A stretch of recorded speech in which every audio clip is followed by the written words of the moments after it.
नमस्कार सभी को। आप सभी का बहुत बहुत स्वागत है कक्षा 11 हिस्ट्री की ऑनलाइन क्लास में। कक्षा 11 में आज का जो टॉपिक है हमारा वो है पाठ 6 तीन वर्ग। तीन वर्ग जो है 11वीं की जो पाठ्य पुस्तक है उसका छठा पाठ है तीन वर्ग।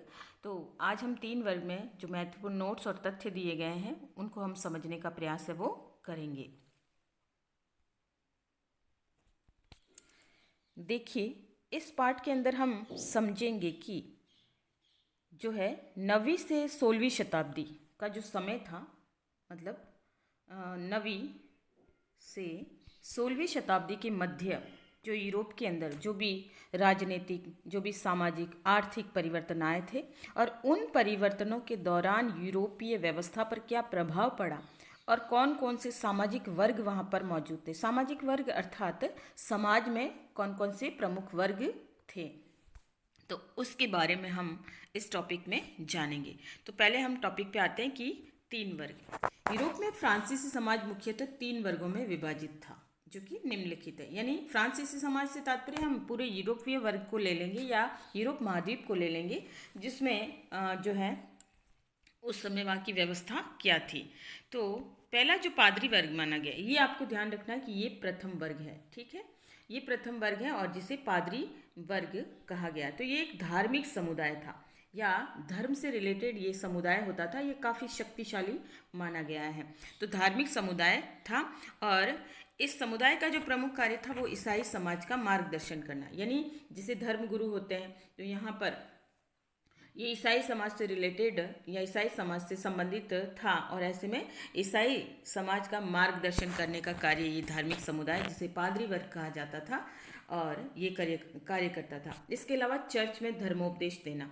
अब ये भी आपको पता ही होगा कि हर धर्म का कोई ना कोई विशिष्ट जो है क्षेत्र होता है। जैसे हिंदू धर्म का ले लो तो मंदिर होते हैं, जो है मुस्लिम धर्म का ले लो तो मस्जिद होती है। उसी प्रकार से ईसाई धर्म में जो उनका पवित्र स्थान माना जाता है वो चर्च माना जाता है। चर्च यानी गिरजाघर जिसे हम कह सकते हैं, ठीक है, गिरजाघर। तो ये यहाँ पर अपनी धर्म प्रार्थना वगैरह करते हैं। तो ये ईसाई धर्म के जो पादरी वगैरह होते थे, ये चर्च के अंदर धर्मोपदेश देने का कार्य करते थे। धर्मोपदेश यानी धर्म से संबंधित चर्चा करना, उनका पालन करवाना वगैरह, ठीक है।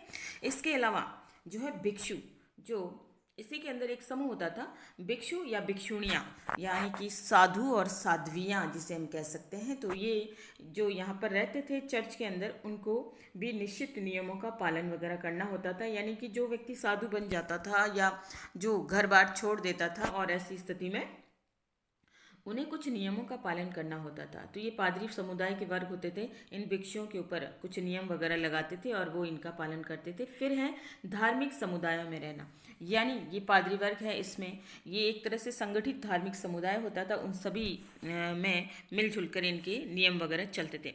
आम आदमी से दूर मठों में निवास करते थे। तो ये आम आदमी से दूर यानी साधारण व्यक्तियों जैसे नहीं थे, बल्कि ये भिक्षु वगैरह जो होते थे वो मठों में या विहार जिसे हम कह सकते हैं, विहार या मठ या कह सकते हैं आश्रम जो भी है, तो वहाँ पर ये लोग हैं निवास किया करते थे और ये संगठित होकर जो है रहा करते थे। अब यहाँ पर दूसरा वर्ग अगर हम माने, हर धर्म की विशेषताएं हम जानेंगे, तो दूसरा वर्ग माने तो यूरोप का दूसरा वर्ग है जो है अभिजात वर्ग। अभिजात जो है वर्ग कह सकते हैं, ये एक शक्तिशाली वर्ग था, ठीक है, जिसे अभिजात से तात्पर्य हम कह सकते हैं धनवान वर्ग, पैसे वाला, समृद्ध, जमींदार, जिनके पास जमीनें वगैरह होती थी, ताकतवर वर्ग अगर हम कहें तो ये अभिजात वर्ग है, ठीक है। अब इनके पास क्या विशेषताएं अगर हमको देखने को मिलती है, तो इनकी विशेषताओं में सबसे बड़ी है सैन्य क्षमता, यानी ये अपनी सेना रख सकते थे और ये सेना के बल पर अपने आप को शक्तिशाली रखते थे। इसके अलावा अपनी संपदा पर स्थायी नियंत्रण, यानी संपदा, संपत्ति, भूमि वगैरह जो होती थी उनके ऊपर इनका पूरी तरह से नियंत्रण होता था। ये मालिकाना हक रखते थे, संपदा के मालिक होती थी। जो भी स्थायी अस्थायी संपदा होती थी उनकी वो जो है उनके कंट्रोल में रहती थी। इनके पास इतनी ताकत होती थी, इतना पावर होता था कि ये अपना खुद का न्यायालय भी लगा सकते थे, यानी न्याय व्यवस्था का अधिकार भी इनके पास था, इन अभिजात वर्गों के पास। इसके अलावा ये जो है अपनी मुद्रा को भी चला सकते थे, यानी अपनी तरफ से ये मुद्रा जारी कर सकते थे, सिक्के जारी कर सकते थे। तो ये भी इनकी विशेषता है कि इनके पास यानी कह सकते हैं बहुत ही पावरफुल अधिकार थे, बहुत ही शक्तिशाली समूह ये माना जाता था। ये अपनी न्यायालय रख सकते थे, अपनी मुद्रा का प्रचलन कर सकते थे, यानी सिक्के चला सकते थे। और इसके साथ ही नाइट नाइट है, ये भी अभिजात वर्ग के अंतर्गत ही आता था। ये भी जमींदार वर्ग से ही रिलेटेड होते थे, लेकिन इनके लिए एक जो है निश्चित, कहने का मतलब है संपदा या भूमि है वो निर्धारित होती थी, जिसके बल पर वो नाइट बन सकते थे। नाइट से तात्पर्य होता है अश्वारोही, ठीक है, अश्वारोही। अश्वारोही यानी अश्व पर बैठने वाले, घोड़े पर बैठने वाले और सेना का नेतृत्व करने वाले, तो ये नाइट कहा जाता था। तो अश्वारोही भी कहते हैं, नाइट भी कहते हैं। इसके अलावा इक्वाइटस के नाम से भी इनको जाना जाता था, इक्वाइटस, ठीक है, प्रश्न पूछा जाता है एग्जाम के अंदर। तो इक्वाइटस या नाइट क्या है, अश्वारोही क्या है, तो इसको आपको कंफ्यूज नहीं होना, बल्कि वो ही इसी से रिलेटेड क्वेश्चन है। तो ये क्या होते थे, अश्व सेना की आवश्यकता के कारण इस वर्ग का उदय हुआ, यानी कि नाइट के पास ये एक तरह से अच्छे घुड़सवार होते थे और कुशल संचालक हुआ करते थे। सेना का नेतृत्व करने की क्षमता इनके पास होती थी। इस आधार पे जो है नाइट वर्ग का उदय हुआ, और ये अभिजात वर्ग या जो शासक होते थे उनके यहाँ ये सेना संभालने का काम करते थे, या सैन्य शक्ति का संचालन ये लोग किया करते थे। तो ये अभिजात वर्ग से समूह से ही रिलेटेड है नाइट वर्ग। फिर हम तीसरा मुख्य वर्ग है वो देखेंगे, तो वो तीसरा मुख्य वर्ग है वो कृषक वर्ग है। कृषक यानी किसान, ठीक है। अब किसान भी उस समय दो प्रकार के होते थे, पहला और दूसरा दोनों जान लेते हैं कि ये आपको समझना है कि ये यूरोप के समाज को समझ रहे हैं, यानी कि यूरोप के अंदर क्या व्यवस्था थी, ठीक है। तो ये दो प्रकार के कृषक हुआ करते थे, और पहला कृषक अगर माने तो पहला है स्वतंत्र किसान। अब स्वतंत्र किसान क्या है, देखिए, ये स्वतंत्र किसान वो होते थे जो अपनी भूमि को लॉर्ड के काश्तकार के रूप में देखना। अब ये कि जो है ये इनके पास जो है ये भूमि, छोटी छोटी भूमि के टुकड़े इनके पास हुआ करते थे, और अपनी भूमि को लॉर्ड के काश्तकार के रूप में देखना। और वहीं ये लॉर्ड यानी शासक या राजा या कह सकते हैं जमींदार, ठीक है, उनके अधीन ये रहते तो थे, लेकिन फिर भी ये वहाँ पे खेती है वो लॉर्ड की भूमि पर किया करते थे, ठीक है। और दूसरा जो वर्ग होता था वो कृषिदास या सर्व के नाम से जाना जाता था। अब कृषिदास यानी लॉर्ड के भूखंडों पर कार्य करने वाले लोग, यानी वहाँ पर लॉर्ड की ज़मीन के ऊपर हमेशा कार्य करना, उनको सेवा देना, या कह सकते हैं कि लॉर्ड की भूमि पर हल जोतना, कार्य करना, और बदले में जो भी उनको अन्न वगैरह मिलते थे उसी के आधार पे वो जो है अपना गुजारा करते थे। तो ये दास के रूप में यानी एक बंधक के रूप में इनका कार्य होता था, और ये अपनी स्वेच्छा से भूमि छोड़कर नहीं जा सकते थे, गांव छोड़कर नहीं जा सकते थे। तो कई प्रकार का ये जो है सर्फ या दास के रूप में यहाँ पर रहते थे, तो इसलिए इनको कृषिदास भी कहा जाता है। तो किसान आपको याद रखना है कि यूरोपीय समाज के अंदर किसान वर्ग है वो दो प्रकार का हुआ करता था, एक तो स्वतंत्र किसान और दूसरा है कृषिदास या सर्फ के नाम से जिन्हें जाना जाता था। अब यहाँ पर हमें ये तो मुख्य रूप से हमने तीन जानकारी के स्रोत पढ़े हैं कि कौन कौन से वर्ग हुआ करते थे, ठीक है। अब हम जो है हमारे नोट्स के अंदर ये जानते हैं कि हमें यूरोपीय इतिहास की जानकारी किन स्रोतों के बल पर मिलती है, या वे कौन से स्रोत हैं, या वो कौन से तथ्य है, वो कौन से साक्ष्य हैं जिनके बेस पर हम यूरोपीय इतिहास की जानकारी को जान सकते हैं। तो पहला इसके अंदर हम समझते हैं कि देखिए, भूस्वामियों के विवरण, मूल्य और विधि के मुकदमों के दस्तावेज, जैसे कि चर्च में मिलने वाले जन्म, मृत्यु और विवाह के आलेख, आलेख यानी दस्तावेज कह सकते हैं। देखिए सॉरी, भूस्वामी यानी जो राजा जमींदार वगैरह होते थे वो हमेशा किसी न किसी प्रकार का हिसाब किताब विवरण है वो लिखवाते थे। फिर मूल्य और विधि के मुकदमों के दस्तावेज, यानी विभिन्न प्रकार के मूल्य वगैरह निर्धारित होते थे। विधि यानी कानून से संबंधित दस्तावेज है वो उस समय में होते थे। और चर्च में भी मिलने वाले जन्म मृत्यु, यानी चर्च जो कि गिरजाघर होता था, वहाँ बच्चे का जन्म होता था, तो जन्म प्रमाण पत्र, मृत्यु प्रमाण पत्र, विवाह के बारे में संबंधित दस्तावेज वगैरह मिलते हैं। तो ये सारी चीज़ें हैं वो कहीं ना कहीं हमें यूरोपीय इतिहास की जानकारी देते हैं। और चर्च से प्राप्त अभिलेखों ने व्यापारिक संस्थाओं और जो है गीत व कहानियों द्वारा त्यौहार और सामुदायिक गतिविधियों का भी बोध कराया कि सिर्फ दस्तावेज की जानकारी नहीं मिलती, बल्कि चर्च के अंदर विभिन्न प्रकार के अभिलेख हमें प्राप्त होते हैं, जिसमें व्यापारिक संस्थाओं का विवरण भी उसके अंदर दिया जाता है। इसके अलावा व्यापारिक संस्थाओं यानी विभिन्न प्रकार के जो व्यापार वाणिज्य से संबंधित जो भी प्रतिष्ठान वगैरह थे वो, और उनके बारे में जो भी गीत या कहानियाँ वगैरह लिखी गई, त्योहारों का विवरण जो मिलता है, उस आधार पे भी हमें यूरोपीय समाज की जानकारी मिलती है। तो इस प्रकार से यूरोपीय इतिहास की जानकारी के प्रमुख स्रोत है वो हम समझ सकते हैं, या ये निम्नलिखित स्रोत है। इसके अलावा जो है हमारा प्रश्न है कि सामंतवाद क्या है। देखिए, सामंतवाद को समझने के लिए कि सामंतवाद जो शब्द है वो जर्मन शब्द फ्यूड से बना है। फ्यूड का क्या अर्थ होता है, क्योंकि ये क्वेश्चन है आपका 1 नंबर का पूछा जाने वाला प्रश्न है कि फ्यूड क्या है या सामंतवाद क्या है। तो सामंतवाद फ्यूड से बना है और जिसका अर्थ होता है भूमि का टुकड़ा, यानी भूमि का टुकड़ा यानी भूमि। अब यूरोपीय समाज में, यूरोप बहुत बड़ा महाद्वीप है और इसमें जो जागीरदार या जो शासक वगैरह होता था वो बहुत बड़ी बड़ी ज़मीनों का मालिक हुआ करते थे, ठीक है। ऐसे में कुछ भूमि का टुकड़ा है वो राजा किसी अधिकारी को दे देता था, किसी अभिजात को दे देता था, और वो भूमि के एक विशाल टुकड़े का मालिक हो जाया करता था। तो ये भूमि का टुकड़ा ही सामंतवाद शब्द से लिया गया है। तो इसको हम डिटेल में भी समझेंगे। देखिए कि सामंतवाद एक तरह की कृषि उत्पादन को दर्शाता है जो सामंत और कृषकों के संबंधों पर आधारित है। कृषक लॉर्ड को श्रम सेवा प्रदान करते थे और बदले में उन्हें सैनिक सुरक्षा देते थे। सामंतवाद क्या है? देखिए, सामंतवाद में भूमि तो किसी भी राजा अभिजात के पास हो सकती है, जमींदार के पास हो सकती है, लेकिन स्वयं को उसे कृषि उत्पादन करना नहीं आता, यानी किसान का कार्य उसे करना नहीं आता। तो सामंत क्या करता था, या शासक या जो प्रधान हुआ करता था वो क्या करता था, किसानों के साथ वो अपना एक अच्छा मेल झोल बनाकर रखता था। और ऐसे में दोनों के मतलब मध्य में एक जो है संबंध होता था, वो पिता पुत्र का संबंध होता था, पोषक और पालक का कह सकते हैं, पालक और दास का या पालक और प्रजा का जो संबंध होता था। और ऐसे में जो है भूमि तो सामंत की होती थी, शासक की होती थी या अभिजात की होती थी, और उसके ऊपर कृषि का कार्य करने वाले लोग होते थे, वो किसान हुआ करते थे। और इस प्रकार से दोनों के मध्य आपसी मेलजोल से काम चलता था, क्योंकि किसान को अपनी उपज का हिस्सा चाहिए होता था, गुजारा करने के लिए भूमि का होना जरूरी था, और वहीं शासक स्वयं खेती नहीं कर सकता था, तो वो कृषकों के माध्यम से खेती करवाया करता था। तो इस प्रकार से दोनों के मध्य जो है सह संबंध आधारित ये व्यवस्था मानी जा सकती है।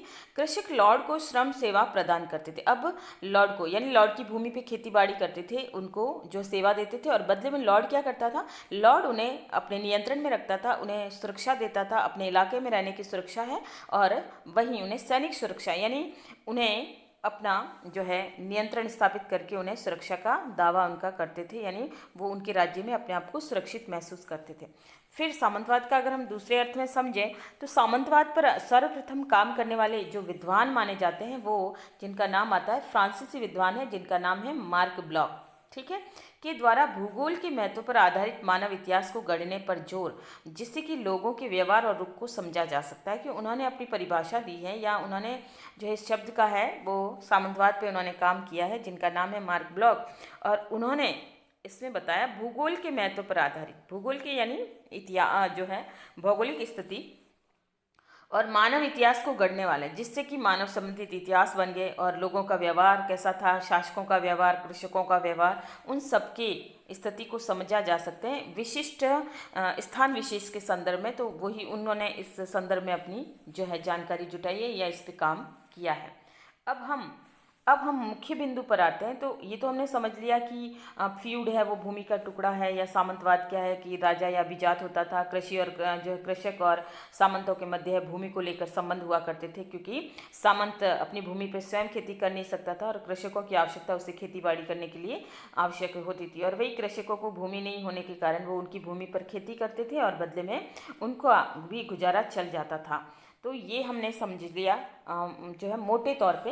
अब हम मुख्य बिंदुओं पे आते हैं। मुख्य बिंदु में चूंकि हमारा 3 वर्ग के पाठ का नाम है, तो प्रथम वर्ग को हम समझते हैं कि प्रथम वर्ग क्या था और उसकी क्या विशेषताएं हमें देखने को मिलती है। तो पहला वर्ग है पादरी वर्ग।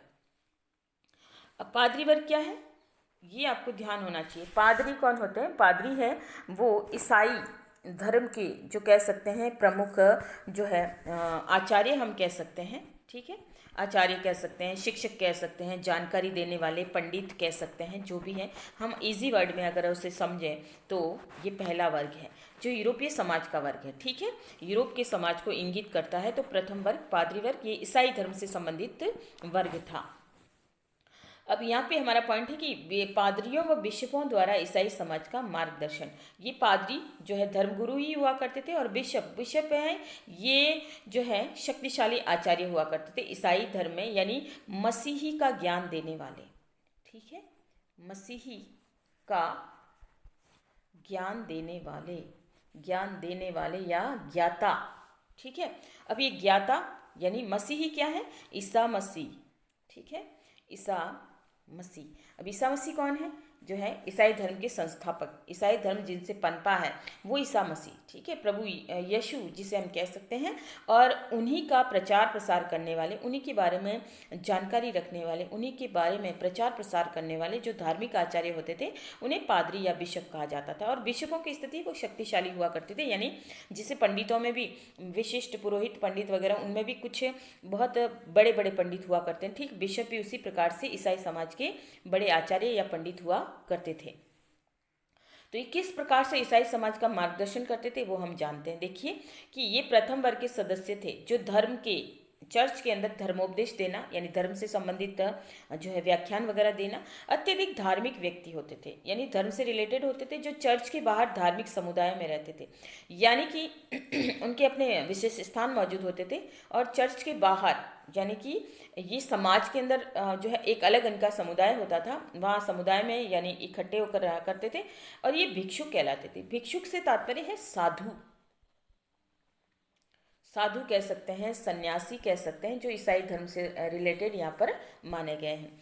ये भिक्षु मठों पर रहते थे और निश्चित नियमों का पालन करते थे। ये साधु जो होते थे ये मठों पर रहते थे। अब मठों में, मठ यानी होता है जो है जो कह सकते हैं ओबे, ठीक है, या हम कह सकते हैं जो है विहार, आश्रम, एक तरह से जहाँ पर ये लोग जो है इकट्ठे रहते थे और सामुदायिक जीवन है वो बिताते थे, समाज से वो दूर रहते थे, यानी इनका एक अलग अपना समुदाय होता था और इनके लिए भी इनके अपने निश्चित जो है नियम कानून हुआ करते थे। उन भिक्षुओं को, उन सभी लोगों को इन निश्चित नियमों का पालन करना होता था, यानी एक सात्विक जीवन इनको जीना होता था, ठीक है। अब वो कितना पालन करते थे वो हम अभी देख लेंगे।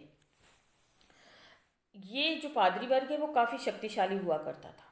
इनके पास राजा द्वारा दी गई भूमियाँ होती थी, यानी भूमियाँ राजा द्वारा दी जाती थी। कैसे? जैसे बहुत सारा दान जो है धार्मिक समुदाय को दिया जाता था। कभी जो है चर्च के लिए भूमि दे दी, कभी और किसी के लिए भूमि दे दी, कभी धर्मोपदेश से प्रभावित होकर शासकों ने भूमि वितरण कर दी। तो ये बड़ी बड़ी भूमियों के मालिक होते थे जिससे वे कर उगा सकते थे। यहाँ पर ये आपको ध्यान देना है कि जो पादरी वर्ग होता था वो भूमियों के मालिक हुआ करते थे। अब ये भूमिपति ही होते थे, इनकी स्थिति काफ़ी शक्तिशाली होती थी, ठीक है। बड़ी बड़ी भूमियाँ इनके पास होती थी तो भूमिपति होते थे, और ऊपर से इनके पास वो अधिकार था कि वो अपनी भूमि से कर वसूल कर सकते थे। उगाना यानी वसूल करना, ठीक है, कर वसूली कर सकते थे।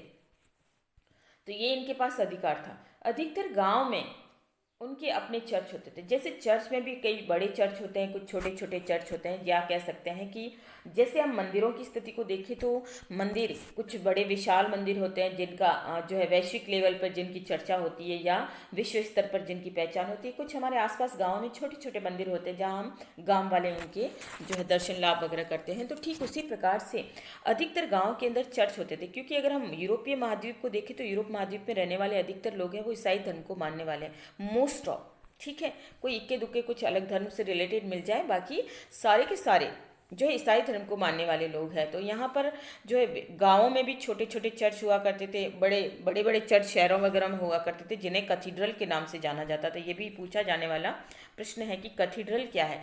तो ये विशाल आकार के चर्च हुआ करते थे और इसमें धर्मगुरु वगैरह होते थे, वो रहा करते थे, और इनका बड़ा महत्व होता था। इनके आसपास शहर बच जाते थे और उनकी पहचान कैथीड्रल के रूप में यानी बड़े चर्च के रूप में हुआ करती थी।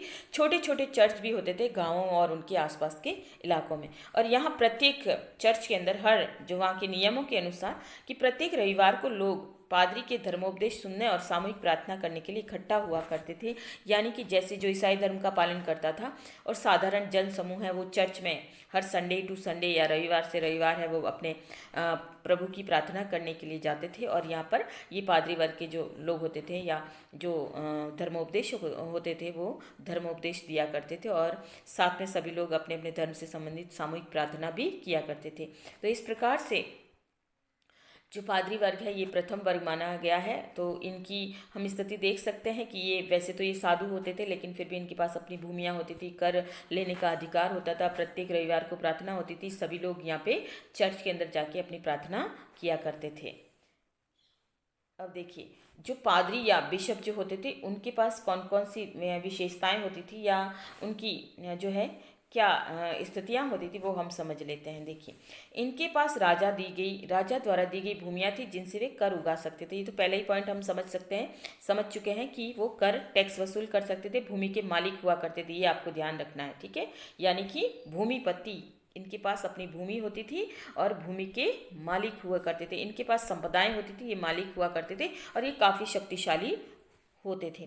रविवार के दिन ये लोग गांव में धर्मोपदेश देते थे और सामूहिक प्रार्थना भी करते थे। यानी लोगों को अधिक से अधिक धर्म की ओर मोड़ने का काम करते थे, जोड़ने का काम करते थे और सामूहिक प्रार्थना वगैरह करते थे। तो सारे लोग हैं वो चर्च के अंदर जाया करते थे।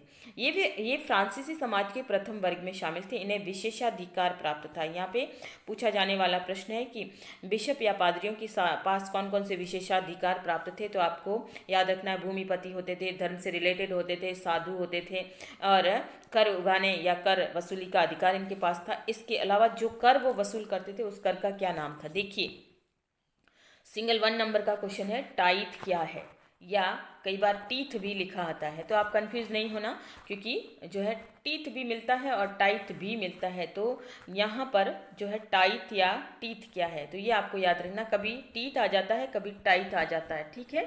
तो यहाँ पर ये एक जो है धार्मिक कर है, जो है वसूल किया करते थे। नमक को नामक कर सकते हैं आप। तो धार्मिक कर लेने का अधिकार था। जो पुरुष पादरी बनते थे वो शादी नहीं कर सकते थे उस समय के नियमों के अनुसार या जो भी है। यानी कि जो पादरी बनते थे, जो साधु का रूप धारण कर लेते थे, उन्हें शादी करने का अधिकार नहीं हुआ करता था, चाहे वो महिला हो चाहे वो पुरुष हो। अब धर्म के क्षेत्र में बिशप जो है अभिजात माने जाते थे। अभिजात यानी शक्तिशाली, जो कि धनवान कह सकते हैं, धनवान माने जाते थे। तो इनकी स्थिति है वो काफ़ी विशिष्ट थी। इनके पास भी लॉर्ड की तरह विस्तृत जागीरें होती थी। ये बड़े बड़े भूमियों के मालिक होते थे और कर उगाते थे, यानी कि लॉर्ड की तरह, यानी इनकी स्थिति राजा के समान ही हुआ करती थी। सिर्फ यहाँ ध्यान रखना है कि ये शादी नहीं करते थे, लेकिन फिर भी ये चर्च के मालिक हुआ करते थे एक तरह से, और भूमि के मालिक होते थे। और इनका जीवन है काफ़ी सुख संपदा से जो है गुजरता था, किसी चीज़ की इनकी कमी नहीं होती थी। अब यहाँ हम समझ लेते हैं। तो ये तो हमने जो है पादरी वर्ग की विशेषता समझी। अब पादरी वर्ग जो ये एक तरह से भिक्षु वाला जीवन बिताते थे और ये मठ में रहा करते थे। मठ यानी विहार के अंदर, ठीक है। भिक्षु यानी साधु, ठीक है, साधु या सन्यासी हम कह सकते हैं, और मठ यानी विहार, ठीक है। विहार में, आश्रम में हम कह सकते हैं। वे जो भी इनका इलाका बना होगा उसके अंदर ये रहा करते थे, जिसे मोनेस्ट्री कहते हैं। तो चर्च के अलावा कुछ विशेष श्रद्धालु होते थे, जैसे पादरी वर्ग के लोग या बिशप तो है चर्च वगैरह में उनके वहाँ रहते थे, लेकिन अब हर भिक्षु को चर्च में स्थान मिले ये जरूरी नहीं है। तो ऐसे में जो साधु या जो भिक्षु होते थे वो जो है अलग स्थानों पे भी रहते थे। चर्च के अलावा कुछ विशेष श्रद्धालु ईसाइयों की एक दूसरी जगह की संस्था थी, ठीक है, यानी एक दूसरी तरह की संस्था थी जिसे मठ कह सकते हैं, जो मठों पर रहते थे। इनका समुदाय एक तरह से रहता था और ये एकांत जीवन व्यतीत करते थे। अब यहाँ पे आपको याद रखना है कि मॉन्क क्या है, ठीक है, या मोनेस्ट्री क्या है, या भिक्षु कौन है। तो यहाँ पे आपको इसकी परिभाषा आपको देनी होती है, ठीक है।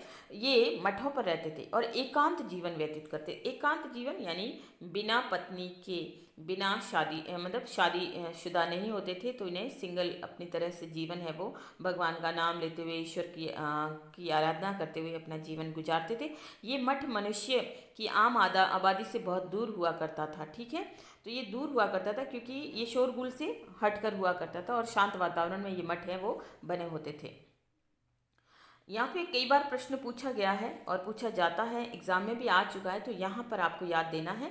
दो सबसे अधिक शक्तिशाली या प्रसिद्ध मठों के नाम बताइए जो कि यूरोपीय मठ है। ये आपको याद रखना है, ये यूरोप के मठ है। तो इसमें आपको पहला नाम याद रखना है, 529 में बना हुआ इटली में स्थापित सेंट बेनेडिक्ट मठ। ठीक है, ये काफ़ी विशाल और काफ़ी बड़ा मठ था। और दूसरा 910 में बरगंडी में स्थापित है क्लूनी का मठ। यह पूछा जाने वाला प्रश्न है, तो ये आपको याद रखना है कि दो प्रसिद्ध मठ कौन कौन से हैं, तो सेंट बेनेडिक्ट और क्लूनी मठ। और अगर आपको समय पूछ लिया जाता है तो 529 में इटली में बना हुआ था। इटली जो कि यूरोप का एक छोटा सा देश है, जहाँ पे खास तौर से धार्मिक संस्था यहाँ पर ही थी। ये पादरी और ये यहीं पर निवास वगैरह करते थे। तो इटली में स्थापित सेंट बेनेडिक्ट मठ है, और दूसरा 910 में बरगंडी में क्लूनी का मठ, याद रखना आपको। अब जो भिक्षु वगैरह होते थे, जो साधु होते थे और जो सन्यासियों वाला जीवन व्यतीत करते थे, उनकी क्या विशेषताएं। जैसे हमने पादरियों की विशेषताएं, तो ये अभिजात वर्ग में गिने जाते थे, भूमिपति होते थे, जागीर होती थी, बड़ी बड़ी भूमियों के मालिक होते थे, टैक्स वसूली कर सकते थे, तीथ नामक या टाइथ नामक कर वसूली कर सकते थे। लेकिन भिक्षु, उनके क्या अधिकार होते थे देखिए, या साधुओं की, तो ये मठों में रहा करते थे और ये काफ़ी साधारण सा जीवन व्यतीत करते थे। इन्हें निश्चित और विशेष नियमों का पालन करना होता था, यानी इनके लिए कुछ नियम बने होते थे, उनको पालन करना होता था। ये आम आदमी आबादी से बहुत दूर रहते थे, यानी कि भीड़ भाड़ से दूर रहते थे। मठ है वो एकांत में, काफ़ी वन विहार वाले इलाकों में बनाए जाते थे। अब ये क्या करते थे, भिक्षु अपना सारा जीवन औबे में रहने और समय समय पर प्रार्थना करने, अध्ययन और कृषि जैसे शारीरिक श्रम में लगाने का व्रत लेता था। जो भिक्षु या साधु बन जाता था वो क्या करता था, औबे यानी कि मॉनेस्ट्री या मठ, ठीक है, मठ है, जहाँ पे वो जीवन गुजारते थे और समय समय पर वो ईश्वर के नाम की प्रार्थना करते रहते थे। उनके नियम बने होते थे, जैसे सुबह जल्दी उठना या जो है दिन भर प्रार्थना वगैरह करना, ये कार्य। इसके अलावा अध्ययन करना वगैरह, पढ़ाई लिखाई का संबंधित कार्य जो धर्म से रिलेटेड होता था, धार्मिक शिक्षा वगैरह अर्जित करना। और इसके अलावा जो कृषि भूमि होती थी, मठ की भूमि, उसको भूमि को जोतना, निराई गुड़ाई करना, फसल उगाना, जिससे उनका गुजारा वगैरह सबका सामुदायिक रूप से चलता रहता, सामूहिक रूप से। तो शारीरिक श्रम भी ये लोग करते थे। इस प्रकार से उन्हें मठ में रहने के लिए कुछ नियमों का पालन करना होता था। तो ये सारे भिक्षु इस प्रकार से कार्य भी करते थे। इनका जीवन है पादरियों की अपेक्षा थोड़ा कठिनाई से भरा होता था। अब पादरी जो होते थे, पादरी क्या होते थे देखो, पादरी जो होता था वो कार्य के विपरीत भिक्षु की जिंदगी पुरुष और स्त्रियां दोनों ही अपना सकती थी। जैसे पादरी कार्य के विपरीत, अब पादरी कार्य के विपरीत यानी जो पादरी का कार्य होता था वो चर्च में रहना होता था और उसके पास तो राजा के समान अधिकार होते थे। लेकिन भिक्षु और भिक्षुणी जो होते थे, इसमें उस समय जैसे हमें साधु और साध्वियाँ दोनों का ही जो है तरीका हमें देखने को मिलता है, या दोनों ही स्त्रियां भी साध्वियाँ बन सकती थी और पुरुष भी साधु बन सकते थे। तो इनका जो है दोनों ही अपना ये जीवन अपना सकते थे। और ऐसे में पुरुषों को मॉन्क, ये प्रश्न है कि मॉन्क किसे कहते हैं और नन क्या है। तो जो स्त्रियां जो साध्वियाँ बनती थी उनको नन कहा जाता था, और पुरुष जो साधु बनते थे उन्हें वहाँ की भाषा में मॉन्क कहा जाता था। ठीक है, ये आपको याद रखना है, मॉन्क और नन क्या होता है। तो नन यानी जिसे हम वर्तमान में सिस्टर कहते हैं, जो ईसाई धर्म से रिलेटेड है। जैसे आपने मदर टेरेसा का नाम सुना होगा, तो वो भी एक प्रकार से नन ही थी। और मॉन्क जो कि ईसाई जो है साधु होते थे, उनको मॉन्क कहा जाता था।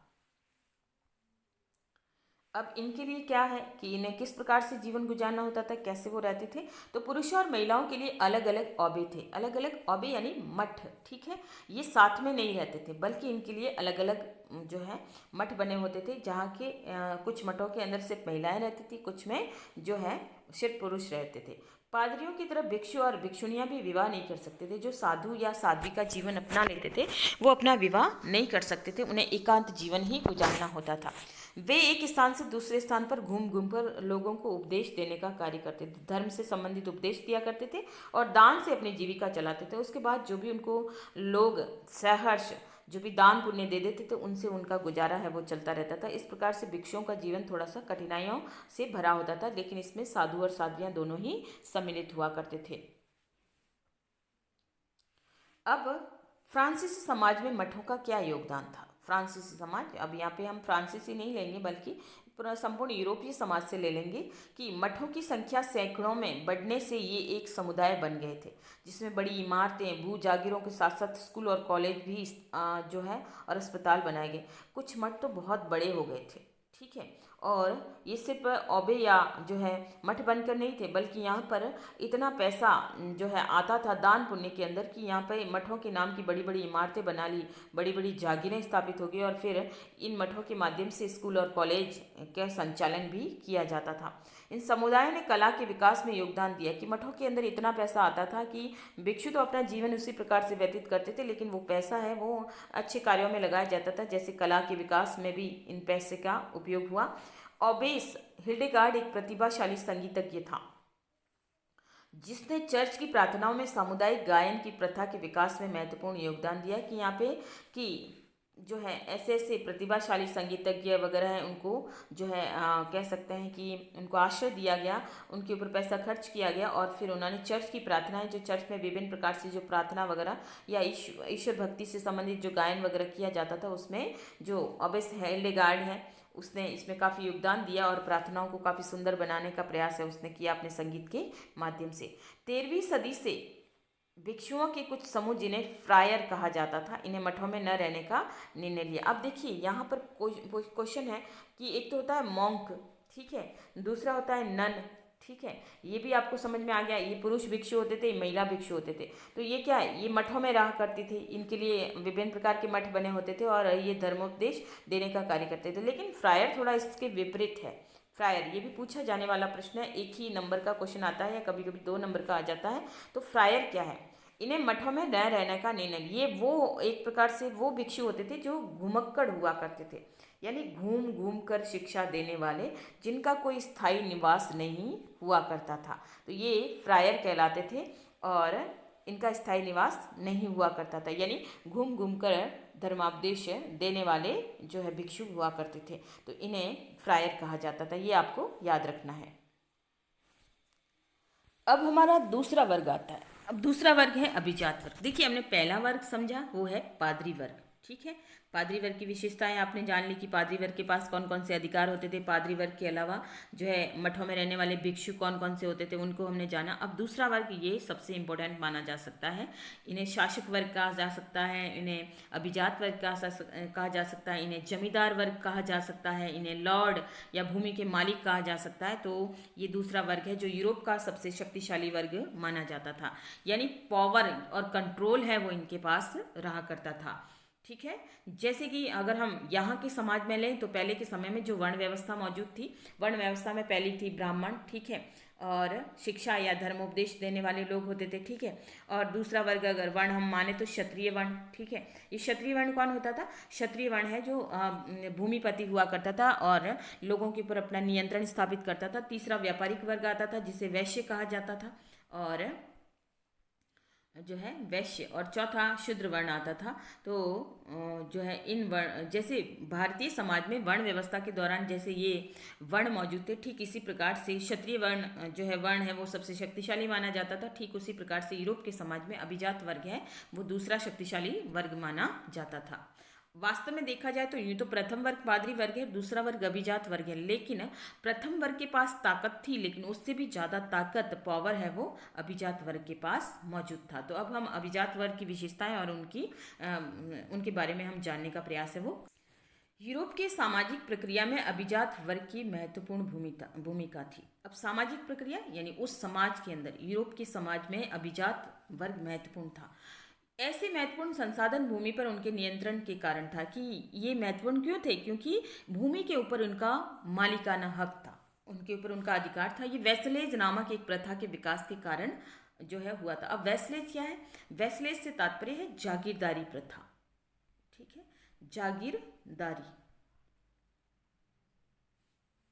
जागीरदारी आप समझ सकते हैं, जागीरदारी क्या होता है, जागीरदारी यानी भूमि जमींदारी प्रथा,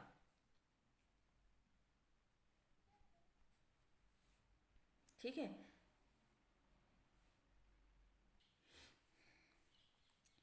तो जागीरदारी प्रथा, जागीरदारी यानी जो है भूमि के ऊपर मालिकाना हक रखने वाले लोग।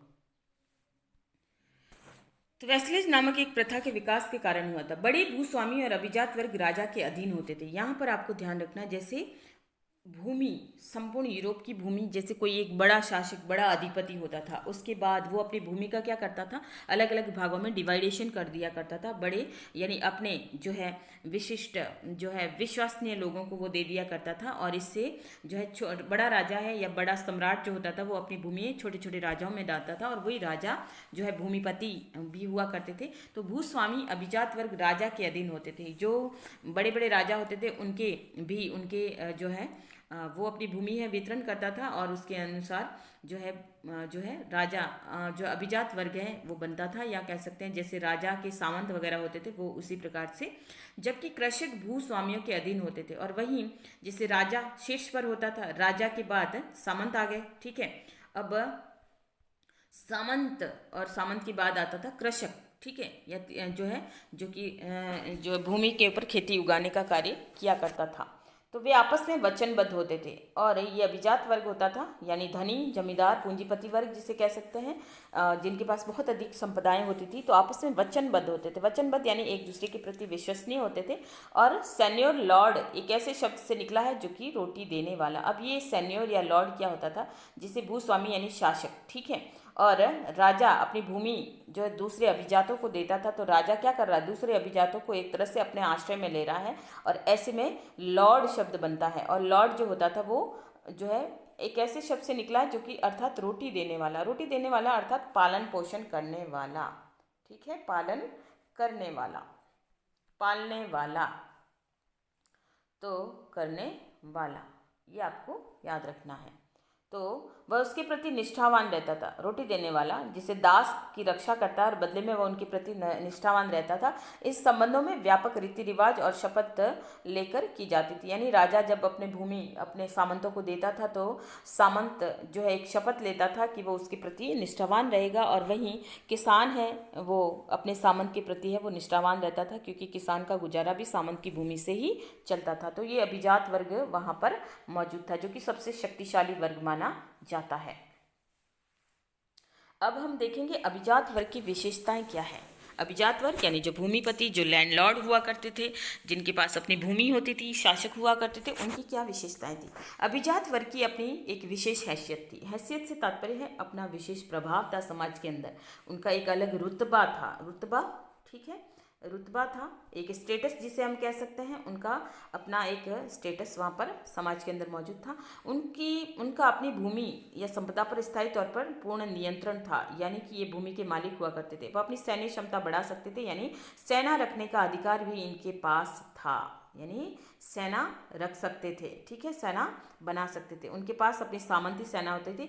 हर भूमिपति, हर अभिजात जो कि राजा के रूप में ही एक तरह से होता था, छोटा राजा, बड़े राजा के दिन छोटा राजा, तो ये सेना रख सकते थे, अपना न्यायालय लगा सकते थे, सिक्के या मुद्रा जारी कर सकते थे। तो ये इनके पास कई विशेष अधिकार मौजूद थे। तो ये अपना स्वयं का न्यायालय लगा सकते थे, यानी कि अपनी न्याय व्यवस्था वो स्वयं चला सकते थे। यानी जो भूमिपति, जैसे हम एक एग्जाम्पल के रूप में ले लें कि ये यूरोपीय महाद्वीप है, ठीक है, यूरोप महाद्वीप या एक बड़ा राजा, अब राजा की संपूर्ण भूमि के ऊपर उसका अधिकार है, तो राजा क्या करेगा, अपनी भूमि का इतनी बड़ी व्यवस्था को चलाने के लिए एक अभिजात को देगा, दूसरे अभिजात को देगा, तीसरे अभिजात को देगा, चौथे अभिजात को देगा, या दूसरे जो अपने क्लोजल रिलेशनशिप के रिश्तेदार होते थे उनको वो अपने भूमि को जो है हस्तांतरित करता था, यानी दे देता था। और बदले में क्या करते थे, यहाँ का शासक, यहाँ का शासक, यहाँ का लॉर्ड, यहाँ का लॉर्ड, ये लॉर्ड जो होते थे ये इन भूमिकों के मालिक होते थे, ठीक है, सामंतशाही, जिसमें इनको अपना खर्चा भी निकालना होता था, जनता से कर भी वसूल करना होता था, भूमि की व्यवस्था को भी संभालना होता था, और जो भूमि कर के रूप में जो उनका मिलता था वो यहाँ पर वो बड़े राजा को दे देते थे। और इस प्रकार से राजा ने उनको कई प्रकार के जो है स्व अधिकार दे रखे थे, जिसमें वो अपना न्यायालय लगा सकते थे, मुद्रा जारी कर सकते थे। तो ये अभिजात वर्ग के समूह के पास इतने विशेषाधिकार मौजूद थे। यहाँ तक कि अपनी मुद्रा भी प्रचलित कर सकते थे, यानी वो अपने सिक्के जारी कर सकते थे। अब सिक्के यानी वो अपनी खुद की तरफ से अपने राज्य में सिक्के जारी कर सकते थे, इतने अधिकार उनके पास थे। अंतिम न्याय भी उन्हीं के हाथों होता था। वे अपनी भूमि पर बसे सभी व्यक्तियों के मालिक थे, यानी जो भूमि जो राजा ने उनको दे रखी थी, अभिजात को सौंप रखी थी जो है, तो वो अपने वहाँ पर लॉर्ड हुआ करते थे। लॉर्ड यानी कि पालन पोषण करने वाला, लॉर्ड यानी कि शासक कह सकते हैं, लॉर्ड यानी राजा कह सकते हैं, लॉर्ड यानी कि जो है भगवान के समान जनता के बीच में जो है अपनी स्थिति रखने वाला, यानी पावरफुल व्यक्तित्व। तो इस प्रकार से वो सभी व्यक्तियों के मालिक होते थे। कारण था कि भूमिपति वही होते थे और उनकी भूमि पर सभी लोग कार्य करते थे, इसके कारण वो मालिकाना हक रखते थे। अब ये लॉर्ड जो कि मैनर, एक शब्द आया है मैनर। तो ये तो हमने अभिजात वर्ग की विशेषताएं देख ली। तो मैनर क्या है? मैनर सामंती लॉर्ड के घर, जो सामंत या जो शासक, जो सामंत होते थे, जिनका बड़े बड़े महल बने होते थे, बड़े बड़े दुर्ग वगैरह होते थे, किले बने होते थे, उन किलों में जो है ये लॉर्ड है वो रहा करता था, उन्हें जो है मैनर कहा जाता था। यहाँ पे 1 नंबर का क्वेश्चन है कि मैनर क्या है? तो सामंतों के घर या सामंतों के जो राजमहल होते थे बड़े बड़े, उनको मैनर के नाम से जाना जाता था।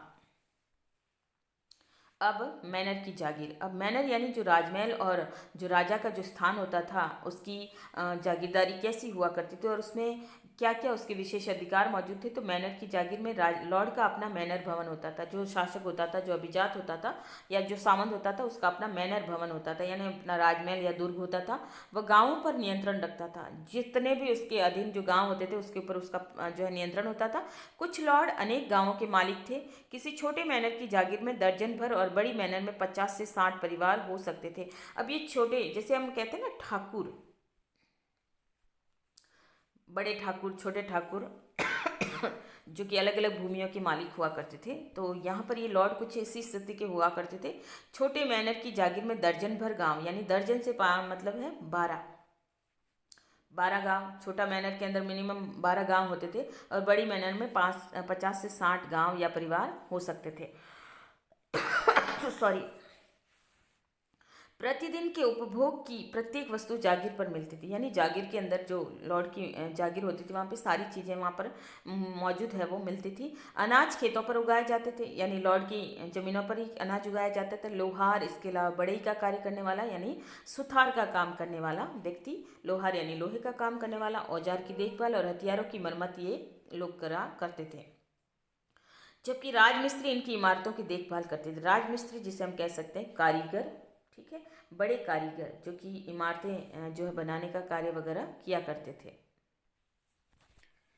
राजमिस्त्री जो होते थे वो बड़े कारीगर हुआ करते थे, यानी बड़े बड़े वास्तुविद होते थे जो मैनर की जागीर में कार्य किया करते थे।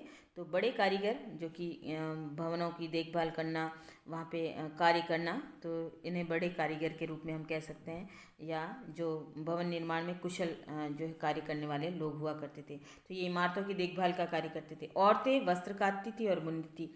मैनर की जागीर में रहने वाली जो औरतें थी, साधारण औरतें थी, वो वस्त्र बनाने का कार्य करती थी, बुनाई का कार्य करती थी। बच्चे लॉर्ड की मदिरा संपीड़क में कार्य करते थे। मदिरा संपीड़क यानी उस समय यूरोपीय समाज में शराब का बड़ा प्रचलन था, ठीक है, और शराब में खास तौर से अंगूर की शराब बड़ी फेमस थी। तो यहाँ पर लॉर्ड का जो जागीर होता था या मैनर की जो जागीर होती थी, वहाँ कई प्रकार के मदिरा संपीड़क बने होते थे। मदिरा संपीड़क यानी मदिरा से संबंधित या जो है शराब के कारखाने हम कह सकते हैं, ठीक है, या शराब से संबंधित जो जहाँ पे कार्य वगैरह किया जाता था वहाँ पे, तो वो स्थान जहाँ पे मदिरा बनाई जाती थी उसमें कार्य करते थे। और जो है अंगूरी शराब है वो बनाई जाती थी और ये काफ़ी जो है कठिन कार्य होता था, लेकिन इसमें अधिकतर महिलाएं, पुरुष और बच्चे यहाँ पर काम करते थे। जागीरों में विस्तृत अरण्य भूमि और वन भी होते थे। जो मैनर की जागीर होती थी उसमें अरण्य भूमि यानी जो है पशुओं के लिए जो छोड़ी गई भूमि होती थी, आरण्यक भूमि यानी वन भूमि होती है, तो वो भूमि होती थी जहाँ लॉर्ड शिकार भी किया करते थे, यानी ये शिकार के शौकीन होते थे। और इनके अपने चारागाह होते थे उनके यहाँ पे, जहाँ उनके पशु और घोड़े चरते थे। वहाँ पर एक चर्च और सुरक्षा के लिए एक दुर्ग भी होता था। यहाँ पर हम मैनर की जागीर को देखें तो यहाँ पे प्रश्न आता है कि मैनर की जागीर का विवरण दीजिए। तो ये पूरा का पूरा आपको जो है लिखना है कि मैनर की जागीर की क्या विशेषताएं होती थी। तो ये सारा का सारा आप यहाँ पर लिख सकते हैं। यानी जागीर के अंदर ये वन भूमि होती थी, चारागाह होते थे, राजमहल होता था, लोग कार्य करने वाले होते थे, महिलाएं पुरुष सारे कार्य मिलकर करते थे। इसके साथ ही चर्च भी होता था और एक बड़ा दुर्ग होता था जो कि मैनर भवन के नाम से जाना जाता था। अब मैनर जो होता था वो जो है मैनर आत्मनिर्भर नहीं थे, यानी मैनर यानी कि जो शासक जो होता था, लॉर्ड होता था, जो मैनर भवन होता था, उसमें कई चीज़ें नहीं भी मिलती थी। ऐसा नहीं है कि सारी चीज़ें वहाँ पर मौजूद होती थी। तो मैनरों में आवश्यकता की सभी चीज़ें उपलब्ध होती थी, परंतु उसके बाद भी वे आत्मनिर्भर नहीं थे, क्योंकि कुछ चीज़ें वहाँ पर नहीं मिलती थी, जैसे कि उन्हें नमक, चक्की का पाट, धातु के बर्तन बाहर के स्रोतों से प्राप्त करने होते थे। नमक जो है नमक बनाया जाता था हाथ से, उस समय चक्की के पार्ट, जो कि आटा पीसने की चक्की जो होती है उसमें, तो चक्की के पार्ट वगैरह है वो भी बाहर से मंगवाना होता था, जैसे पत्थर वगैरह नहीं होता था तो, और धातु के बर्तन भी बाहर से प्राप्त करते थे। यानी वैसे तो मैनर की जागीर में सारी चीज़ें मिलती थी, लेकिन जैसे होता है ना हर चीज़ हर जगह नहीं मिलती, तो कुछ चीज़ें उन्हें बाहरी मैनरों के ऊपर निर्भर रहना पड़ता था। ऐसे लॉर्ड जो विलासी जीवन बिताना चाहते थे, हर लॉर्ड यानी जो धनी या अभिजात होता था वो एक तरह से सुख संपदा से भरा हुआ जीवन जीता था, और कई प्रकार से सुख साधन उनके पास मौजूद होते थे। तो वो महंगे साजो सामान का उपयोग करते थे, वाद्य यंत्र है, आभूषण वगैरह है, तो वो स्थानीय जगहों पर उपलब्ध नहीं होते थे, तो वो दूसरी जगहों से उसे मंगवाते थे और फिर अपनी पूर्ति किया करते थे। ऐसी चीज़ों को उन्हें दूसरे स्थानों से प्राप्त करना पड़ता था, यानी या तो पास के मैनर से, या जो कोई बड़ी मैनर में अगर ये सारी चीज़ें मिलती थी तो वो दूसरे सामंतों के यहाँ से उन चीज़ों को मंगवाते थे और बदले में उन्हें मूल्य चुकाते थे। तो इस प्रकार से जो है हर एक मैनर या हर एक सामंत है वो दूसरे सामंतों से कहीं ना कहीं जुड़े हुए भी रहते थे। इन्हीं अभिजातों इन्हीं सामंतों का एक और दूसरा वर्ग भी इसी सामंत के अधीन आता है, जिसे सेकंड वर्ग कह सकते हैं, और उसे नाइट या अश्वारोही के नाम से जाना जाता है। यहाँ पे इक्वाइटस भी कहा जाता है, ठीक है, इक्वाइटस, इन्हें नाइट भी कहा जाता है और इन्हें घुड़सवार भी कहा जाता है, सॉरी नाइट, तो ये आप देख सकते हैं, और अश्वारोही, नाइट और इक्वाइटस, ठीक है। तो अब ये इनकी क्या विशेषता होती थी, ये भी अभिजात में ही माना जाता था, ये भी विशिष्ट वर्ग था, शक्तिशाली था, धनी होता था, जमींदार होते थे, जमीन के मालिक हुआ करते थे, भूमि संपदा इनके पास भी हुआ करती थी। 9वीं सदी में प्राय युद्ध होते रहते थे, यानी युद्ध तो होते ही रहते थे, क्योंकि हर राजा अपने राज्य का विस्तार करने के लिए युद्ध करते थे, जिनसे एक नए वर्ग को बढ़ावा दिया गया। यानी ऐसे कुशल संचालक जो सेना का नेतृत्व कर सकते थे, या सेना में घुड़सवारी में कुशल हुआ करते थे, तो ऐसे में एक नए वर्ग का उदय हुआ, जो कि लैंडलॉर्ड या सामंतों से ही रिलेटेड हुआ करते थे। ये बहुत ही कुशल घुड़सवार सैनिक थे और ये लॉर्ड के लिए युद्ध लड़ा करते थे। तो लॉर्ड के यहाँ पर लॉर्ड अपनी सेना जब बनाता था या शासक अपनी सेना बनाता था, तो उसमें कुशल घुड़सवारों की भर्ती करता था, और ये जो है अपने समय के काफ़ी शक्तिशाली और पावरफुल वर्ग माना जाता था। तो ये भी पूछा जाने वाला प्रश्न है। ये कभी कभी जो है 2 नंबर से ये 4 नंबर तक का प्रश्न आता है, तो आपको इसमें डिटेल लिखना होता है। तो कुछ बुक के अंदर है, कुछ इस नोट्स से संबंधित आप ले सकते हैं। फिर इसी में हम नाइट से संबंधित देख सकते हैं विशेषता, क्योंकि 4 नंबर का क्वेश्चन वैसे तो आपका फुल्ली बनता है कि नाइट या अश्वारोही वर्ग की विशेषताएं बताइए। देखिए, नाइट्स जो होते थे वो लॉर्ड से उसी प्रकार संबंध थे जिस प्रकार राजा लॉर्ड राजा से संबंध था। यानी अगर हम यहाँ पे स्थिति या सिचुएशन को देखें तो सबसे पहले कौन है, राजा, ठीक है। राजा ने अपनी भूमि को जो है छोटे छोटे भूमिपतियों में बांटा, या छोटे शासकों में बांटा, या आदि राजाओं में कह सकते हैं कि ठाकुरों में वगैरह बांटा, तो वो हो गए लॉर्ड, ठीक है। अब लॉर्ड के बाद लॉर्ड को भी जरूरत है किसी शक्तिशाली वर्ग की समूह की सेना की, तो उसने नाइट बना लिया, ठीक है। जो घुड़सवार होते थे वो और नाइट जो है ये दोनों ही समान स्थिति वाले ही होते थे। इसमें लॉर्ड थोड़ा ऊपर है, नाइट इनके जैसा ही समकक्ष ही हुआ करता था, क्योंकि बाद में बहुत सारे नाइट्स हैं वो लॉर्ड के समान शक्तिशाली हो चुके थे। और फिर सबसे नीचे आ जाता है दास या कृषक वर्ग। तो लॉर्ड्स नाइट की रक्षा करने का वचन देता था, यानी लॉर्ड जो उन्हें भूमि का टुकड़ा देता था या भूमि का मालिक उन्हें बनाता था और बदले में उनको मान सम्मान इज्जत सब देता था। तो ऐसे में जो है वो नाइट्स है वो लॉर्ड्स के प्रति है वो निष्ठावान रहते थे और उन्हें जो है सहायता करने का वचन देता था, यानी सेना में उनके प्रति निष्ठावान रहने का वचन देता था। नाइट उसके प्रति जो है परिवार के लिए एक पंचचक्की और मदिरा संपीड़क के अतिरिक्त उसके और उसके परिवार के लिए चर्च, घर और उस पर निर्भर व्यक्तियों की रहने की व्यवस्था शामिल थी। देखिए, नाइट के पास भी वही सारे अधिकार हैं। नाइट और उसके परिवार के लिए एक पंचचक्की से तात्पर्य होता है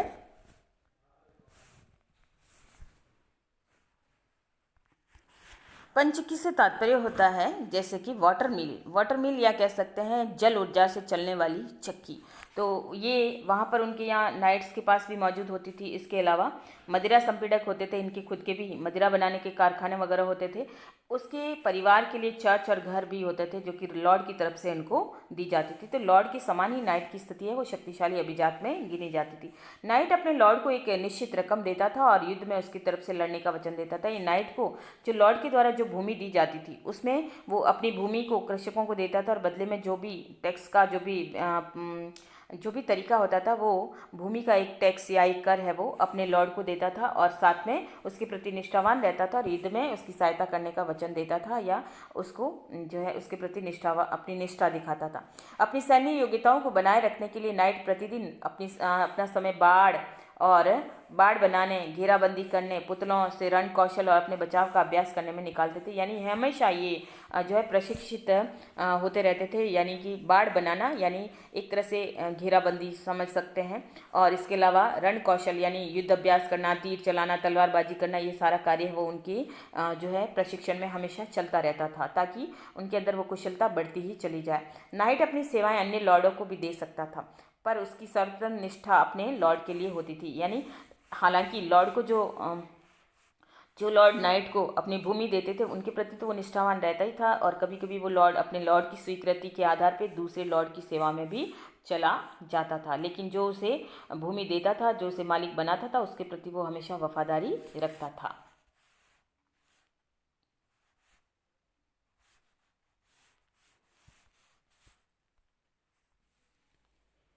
हमने जो है दो वर्ग जाने, प्रथम वर्ग पादरी वर्ग, दूसरा वर्ग अभिजात वर्ग। अब हम तीसरा इंपॉर्टेंट वर्ग ले लेते हैं, वो है कृषक वर्ग। अब कृषक वर्ग यानी किसान वर्ग। अब इसमें दो प्रकार के किसान होते थे, बंधक और स्वतंत्र किसान, और इनके पास इनकी क्या भूमिका होती थी वो भी हम देख लेते हैं। यह वर्ग एक विशाल समूह था जो पहले दो वर्गों पादरी और अभिजात वर्ग के का भरण पोषण करता था। भरण पोषण करना यानी कि उनकी भूमि पर खेती का कार्य किया करता था। अब ये काश्तकार या ये किसान है वो दो प्रकार के होते थे, ये आपको ध्यान रखना, क्योंकि तीसरा वर्ग है वो भी पूछा जाने वाला प्रश्न है। बड़ा 4 नंबर का क्वेश्चन आपको पूछा जा सकता है कि किसान वर्ग सिंगल 1 नंबर का तो ऐसे आ सकता है कि काश्तकार, यूरोपीय समाज में काश्तकार कितने प्रकार के होते थे, स्वतंत्र और सर्फ या कृषिदास के नाम से। अब इनकी भूमिका क्या होती थी, देखिए स्वतंत्र कृषकों की भूमिका। स्वतंत्र कृषक अपनी भूमि को लॉर्ड के काश्तकार के रूप में देखते थे, यानी ये स्वतंत्र होते थे, और ये स्वतंत्र होने के लिए भी उनका कुछ न कुछ जो है तरीका होता था। ऐसे ही हर कोई स्वतंत्र नहीं हो जाता था, और ये लॉर्ड की भूमि पर अगर खेती कर भी देते थे तो वो एक किसान के रूप में ये बंधक नहीं होते थे। पुरुषों का सैनिक सेवा में योगदान आवश्यक होता था, वर्ष में कम से कम 40 दिन। तो ये जो स्वतंत्र किसान जो होते थे, इसमें जो पुरुष वगैरह होते थे, वो जब लॉर्ड को ज़रूरत पड़ती थी सेना की, तो ऐसे में वो 40 दिन तक अपनी सेवा है निश्चित रूप से देते थे या सैनिक सेवा में योगदान दे सकते थे। कृषकों के परिवार को लॉर्ड की जागीर पर जाकर काम करने के लिए सप्ताह के 3 या उससे अधिक दिन निश्चित करने पड़ते थे। ये उस समय की व्यवस्था थी कि जैसे एक सप्ताह में 7 दिन होते हैं, तो जो सप्ताह में 3 दिन तो उनको लॉर्ड की जागीर के ऊपर काम करना ही होता था, कृषि भूमि पे काम करना होता था, और इनके दिन निश्चित होते थे, या उससे अधिक भी अगर लॉर्ड की आज्ञा हो तो उन्हें करना पड़ता था। इस श्रम से होने वाला उत्पादन, जिसे श्रम अधिशेष कहा जाता है या लेबर रेंट के नाम से जाना जाता है, सीधे लॉर्ड के पास जाता था। यहाँ पर हमको समझना है श्रम अधिशेष क्या है।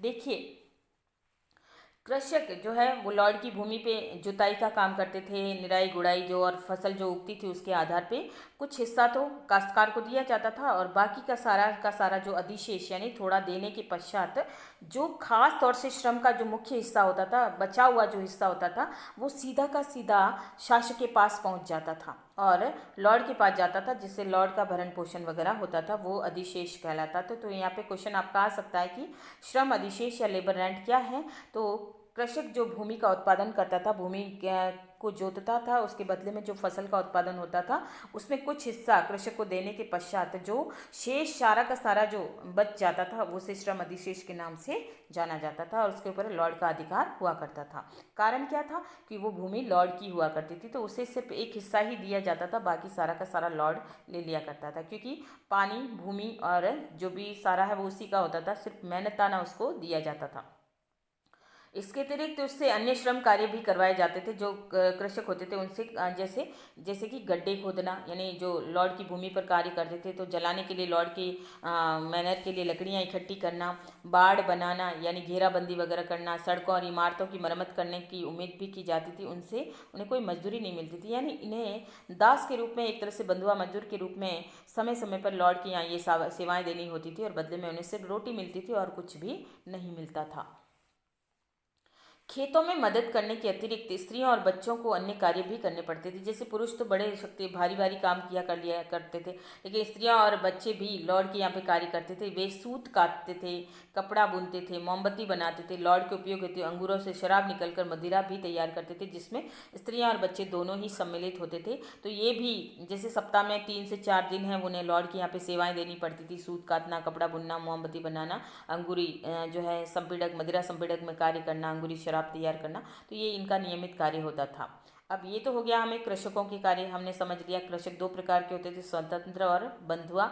स्वतंत्र और बंधुआ मजदूरों को जो है कार्य करने होते थे। अब एक शब्द आया टैली। अब टैली क्या है देखिए, टैली एक प्रकार का कर होता था, ठीक है। राजा द्वारा कृषकों पर लगाए जाने वाले कर यानी प्रत्यक्ष कर को टैली के नाम से जाना जाता था, जो कि सीधे तौर पे कृषकों को वहाँ पर रहने के कारण या जो भी है उनकी भूमि को जोतने के कारण या उनको सुरक्षा प्रदान करने के बदले में राजा के द्वारा ये जो है कर लिया जाता था, उसे टैली के नाम से जाना जाता था। तो ये आपका 1 नंबर का क्वेश्चन है। फिर है श्रम अधिशेष। यहाँ पे वापस परिभाषा भी आ गई है श्रम अधिशेष की। कृषकों के परिवार को लॉर्ड की जागीरों पर जाकर काम करने के लिए सप्ताह के 3 या उससे अधिक दिन काम करने होते थे।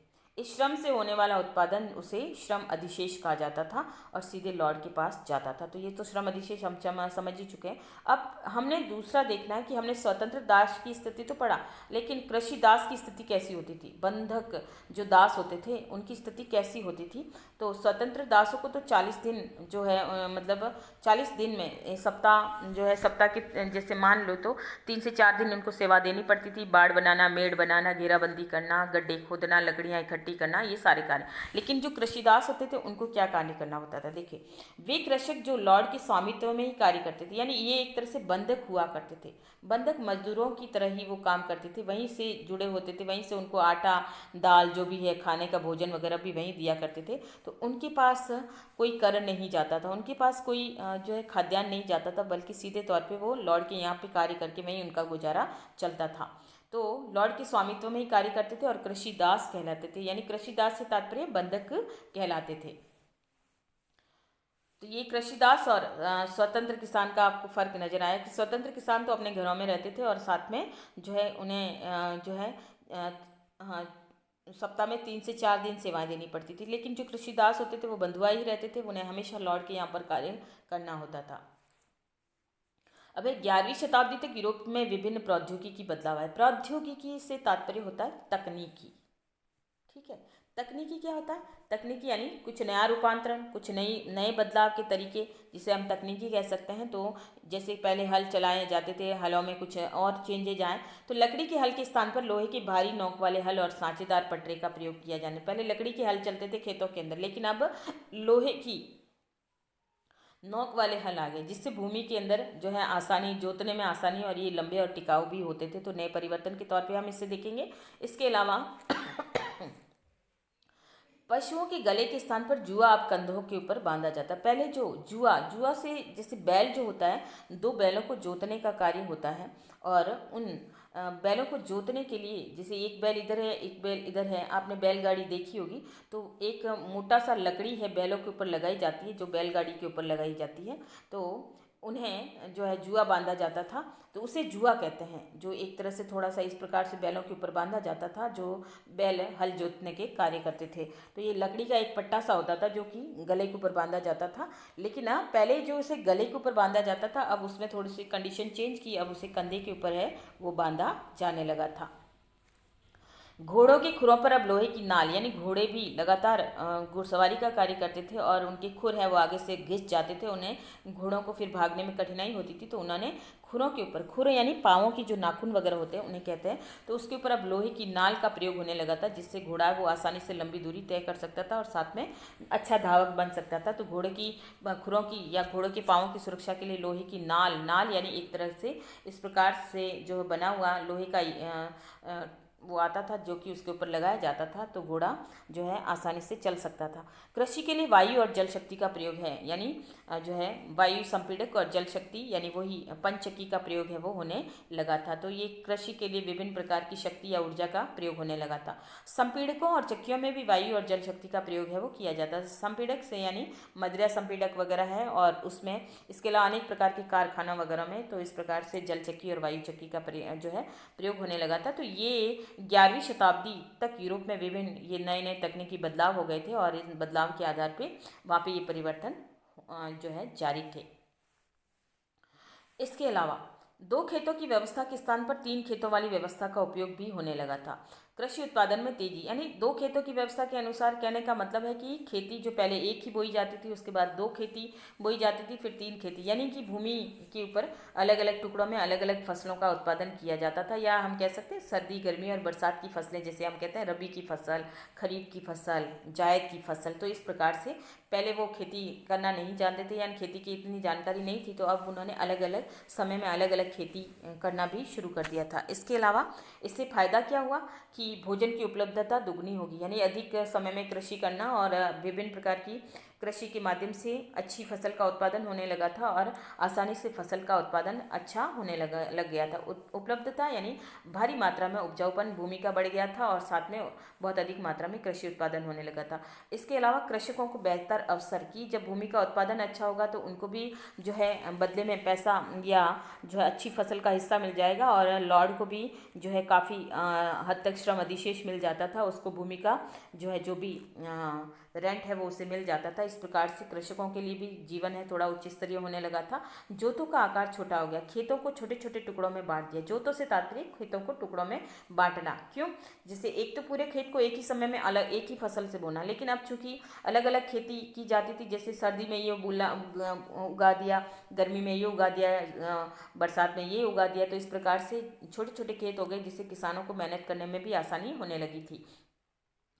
इससे अधिक कुशलता के साथ कृषि कार्य होना और कम श्रम की आवश्यकता भी थी। तो यानी कृषि कार्य में बदलाव हो गए, जो है सॉरी बैलों में हल का प्रयोग है वो लोहे का हल बन गया, या लोहे के फाल वाले हलों का प्रयोग है खेती बाड़ी के लिए। जो है विभिन्न प्रकार की तकनीकी के कारण कृषि कार्य आसान हो गया, और कम श्रम में भी ज़्यादा उत्पादन लिया जा सकता था। कृषकों को अन्य गतिविधियों के लिए भी समय मिल जाता था। जो कृषक पहले 24 घंटे इसी गतिविधि में लगे रहते थे, लेकिन अब वो जो है 4-4 महीने की अगर फसल बोते थे, तो जो खाली समय होता था उसमें वो कुछ जैसे मेड़ बनाना, बाड़ बंदी करना, और भी मदिरा संपीड़क में मदिरा तैयार करना, या खाली समय में अपना सिलाई बुनाई कताई जो भी करना है वो कार्य कर सकते थे।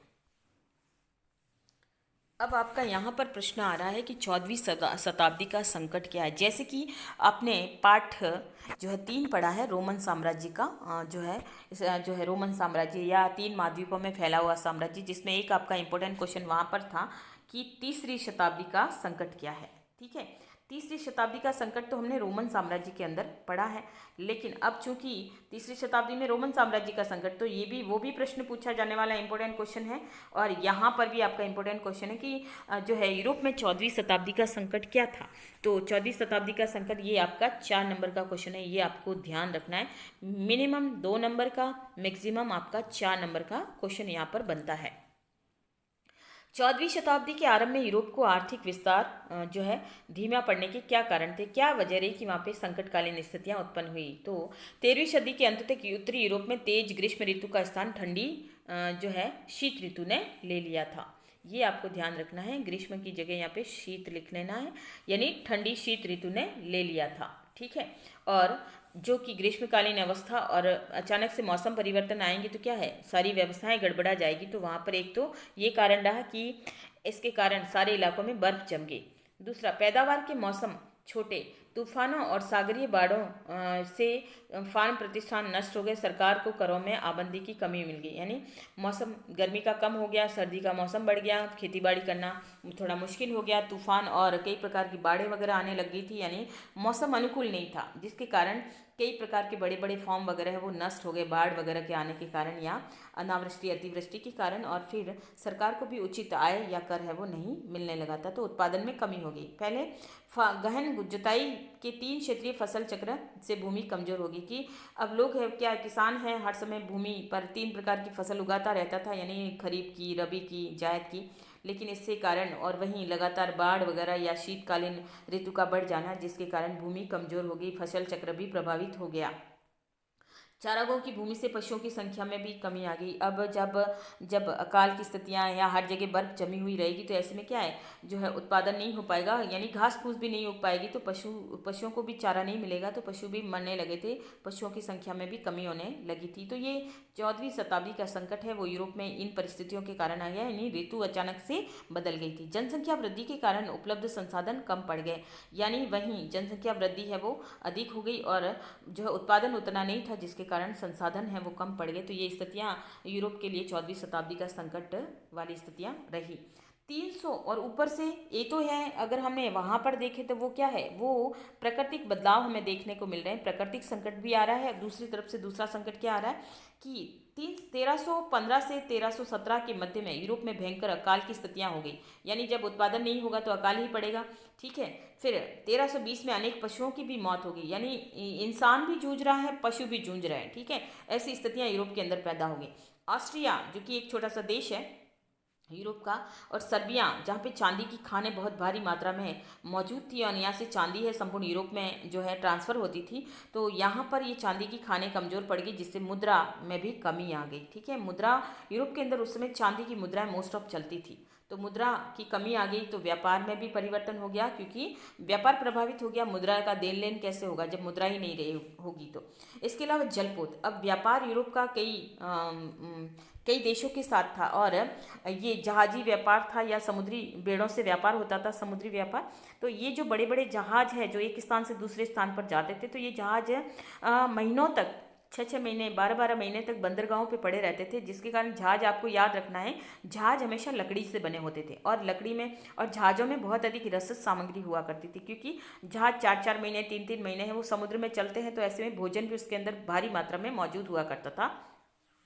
तो इसके अंदर जो है चूहे जब पड़े रहते थे, जहाज और लकड़ी है वो आसानी से जो है बंदरगाहों से चूहे है वो घुस जाते थे, और एक स्थान से दूसरे स्थान जब जहाज जाते थे तो वो चूहे उनके साथ चले जाते थे, और चूहे जो भोजन को गंदा कर देते थे, झुठला कर देते थे, दूषित कर देते थे, जिसके कारण एक नई बीमारी का प्रकोप है यूरोप में फैल गया, उसका नाम था ब्यूबोनिक प्लेग, ठीक है। प्लेग एक महामारी है, ठीक है।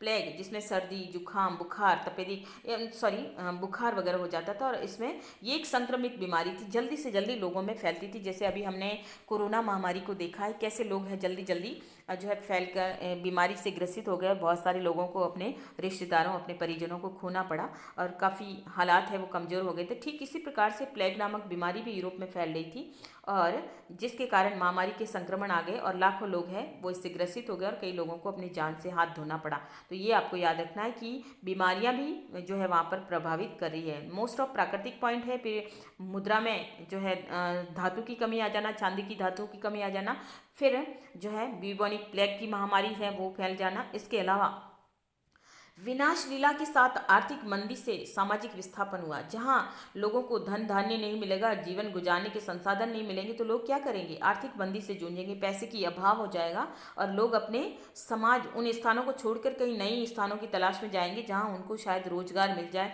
कहीं भोजन पानी मिल जाए। तो इस आधार पर लोग हैं अपने निवास स्थान को छोड़ छोड़कर जाने लगे थे। मजदूरों की संख्या में भारी मात्रा में कमी आ गई, जिससे मजदूरों की दर में 250% तक की वृद्धि होगी। जब मजदूर नहीं मिलेंगे तो क्या होगा, तो मजदूर काम करने के लिए उन्हें अधिक वेतन की आवश्यकता देनी होगी, तभी मजदूर है वो काम पर आएगा। तो ये स्थितियाँ हैं कि उन्होंने उनकी जो है मांग बढ़ गई मजदूरों की, तो और मजदूरों ने भी फिर अपने दाम है वो बढ़ा लिए।